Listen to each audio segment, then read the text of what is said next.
Success is the progressive realization of a worthy ideal. I'm gonna show you how great I am.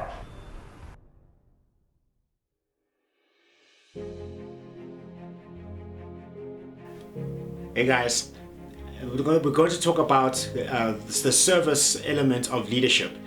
The greatest among you is a servant of all, as Jesus Christ of Nazareth said, and Mahatma Gandhi also said that the best way for you to find yourself is to lose yourself in acts of service towards other people. And the basis of leadership is about you being able to serve. The greatest among you is a servant of all, is a servant of many. If you were to look at those people who are considered the highest and the best leaders, they serve vast amounts of people. They serve millions of people, or even billions of people through their businesses, through their ideas, through the organizations that they lead. The best leaders are all those who serve a greater numbers of people, and not necessarily that they're in an organization where they head up an organization that's made up of thousands of people, but the true leaders are those who serve the people that they work to or work with.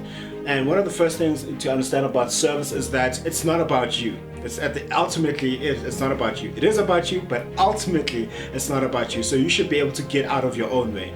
In situations of service, wanting to get your own way, wanting to get your own ideas across, and wanting things to go the way that you want them to, might not necessarily be service. Remember when we said that everyone has a hierarchy of values. So the best way for you to serve people is to serve them according to their highest values. Because, for example, if you are an employer and you've got an employee and you don't know what their values are, and you want to inject your values upon them, and you want them to act in a certain way that may not be beneficial to themselves, organization, but it's only benefiting yourself, then you're not a person who's cultivating a spirit of service. So service is about getting out of your own way.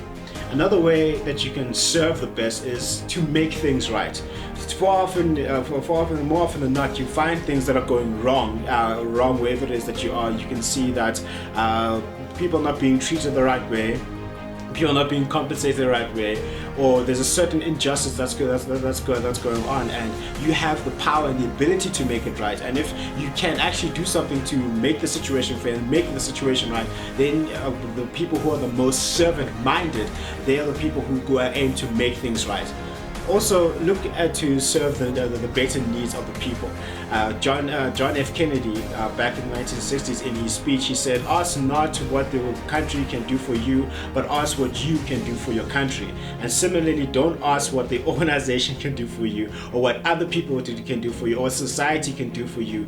Ask what you can do for society, because the moment you start looking at the needs of society, or the needs that are around you, and you start servicing those needs and helping to meet those needs, then you start becoming known as a person who contributes better to society. Another thing is, you have to believe in the cause that you're serving. Most of the best and most inspired leaders, they believed in the cause that they were serving. Steve Jobs believed that he could change the world through technology. Bill Gates believes in the philanthropic work that he's doing right now. Big organizational leaders, they have a strong and rooted belief in the cause that they're serving. So you need to be a person that believes utterly in the cause that you're serving. And the last element I can actually think of from acts of service is be willing to suffer completely and utterly for your cause. There's the root word for passion means being willing to suffer completely and utterly. So if you're really passionate about the cause that it is that you're serving, be willing to suffer for it, because it's something that you have to do over a sustained period of time. So if you don't love it, and you're not having fun doing it, and you're not enjoying it, then you're probably going to hesitate and frustrate and procrastinate, and you're going to leave your people who are following you for dead, and you're not going to be an inspired leader. So that's the very first element of leadership. And leadership comes from a place of service. I first learned this in St. Dunstan's College. Hey, St. Dunstan's, thanks very much for everything you did for me.